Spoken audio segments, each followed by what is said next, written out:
All right, let's get right into it. Welcome to this explainer, where we're synthesizing a truly fascinating collection of declassified documents, hypothetical policy analyses, and geopolitical theories. Our goal today is to uncover exactly how power is constructed. We're going to look at how states actively hollow themselves out, and, perhaps most importantly, what rises up to take their place. Here is our roadmap for today. We've got 6 parts: the architecture of illusion, the Syriozha effect, hollowing out the state, rise of digital neo-feudalism, stress testing the future, and finally, the human resistance. Starting off with Section 1, the architecture of illusion, focusing on the myths of state power. So, to really grasp how power is built, the source texts drop us right into 1944 Warsaw. Using recently declassified briefings, these documents systematically disentangle historical myth from the documented reality of the forces deployed there during the uprising. Look at the contrast here. For literally decades, post-war history incorrectly blamed the 14th SS Galician Division for major atrocities in Warsaw, projecting this terrifying image of a massive, unified force. But the documented reality? It's a completely different story.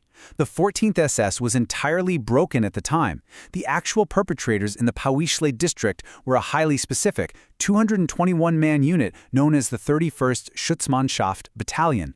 The big takeaway here is that official historical narratives often act as, well, an empty wrapper.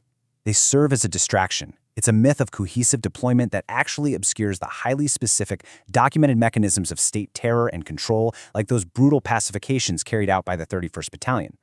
And that historical case study brings us directly to our overarching theme for this explainer, the architectures of sovereignty. Basically, we are looking at the invisible scaffolding, the illusions, the laws, the networks that actually dictate who holds the reins in any given era, regardless of what the official narrative claims. Moving right along to Section 2, the Syriozha effect and performative governance. Okay, this is one of my favorite concepts from the text. The source introduces this brilliant framework called the Syriozha effect. It actually comes from a 1960 Soviet film, where a little kid is handed a piece of candy by an adult, only to unwrap it and find it's completely empty. The kid just looks up and goes, "Uncle, are you a madman?" It is the absolute perfect metaphor for performative governance. It's when a state hands its citizens policies that project the aesthetic of massive, decisive action, but when you look closely, they lack any real functional substance. Let's dive into Section 3, hollowing out the state, where action becomes aesthetic.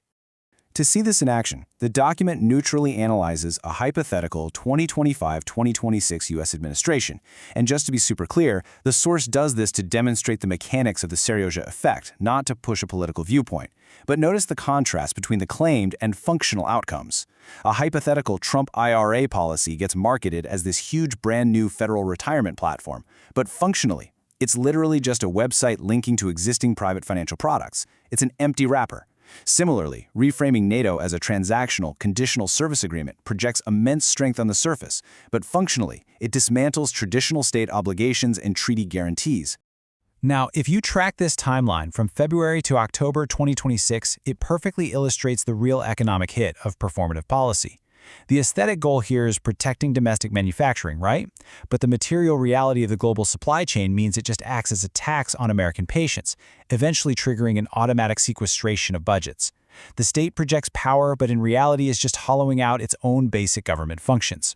Which brings us to Section 4, rise of digital neo-feudalism into the vacuum. Because as the traditional state hollows itself out with all these empty wrappers, who exactly is stepping in to take over? The text playfully points out something we've all kind of noticed. Today's tech barons are quite literally building the layers of classic Bond villains. I mean, when billionaires propose offshore oceanic data centers powered by hydrogen, or they launch these massive, unaccountable server constellations into low Earth orbit, 50 years ago, British cinema told us to send an agent in a tuxedo to blow the place up. Today, it gets praised as eco-friendly infrastructure optimization and funded by a Series G round. They are operating completely beyond the reach of traditional nation-states. We are making this crazy leap directly from the heavy, analog surveillance state of the past, which you can see represented by that 1989 Stasi manual, straight into the digital incarnations of modern, privatized tech empires. These tech monopolies, they aren't a glitch in the system. They are the digital scaling of those exact same old architectures of control. So the sources stress test this whole idea with a hypothetical nightmare scenario, a theoretical nuclear strike on Kyiv. In a crisis like that, these tech titans wouldn't just survive the fallout, they would absolutely thrive. While the traditional state is collapsing, entities like Starlink would lock down a total monopoly on communications and energy routing. The tech baron suddenly transitions from a commercial businessman to the ultimate geopolitical arbiter. This is what the sources call true digital neo-feudalism. Let's jump to Section 5, Stress Testing the Future. AI analyzes the power shift. The analysis actually puts two stark viewpoints head-to-head. The DeepSeek model argues that, yeah, corporate tech empires will inevitably usurp the state in the long run, securing a total monopoly on routing data while the old state struggles to rebuild.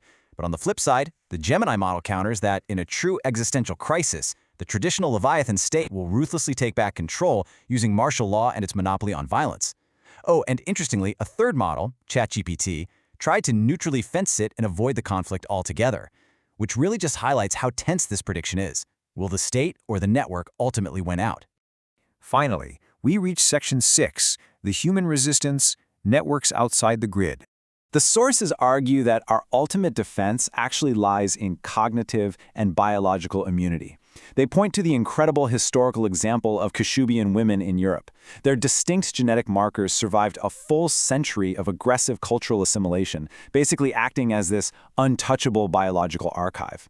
Human memory and biology become a decentralized shield that algorithmic systems simply cannot overwrite. So how do we actually ensure this immunity in the midst of digital chaos? The sources outline what they call a living transmission protocol. It's a method of passing down critical knowledge node to node, human to human. By internalizing the core structures of a crisis and applying rigorous filters to cut through all the noise, knowledge becomes completely independent of vulnerable digital files or empty political rhetoric. It lives securely in the human network, which means it lives securely with us. I want to leave you with this final, incredibly resonant thought from the declassified archives. In the ultimate battle for the architecture of power, between algorithmic corporate empires, hollowing performative states, and humanity, will the beautifully decentralized human network prove fundamentally impossible to control? Thank you so much for exploring this explainer with me today, and hey, keep questioning the wrappers you're handed.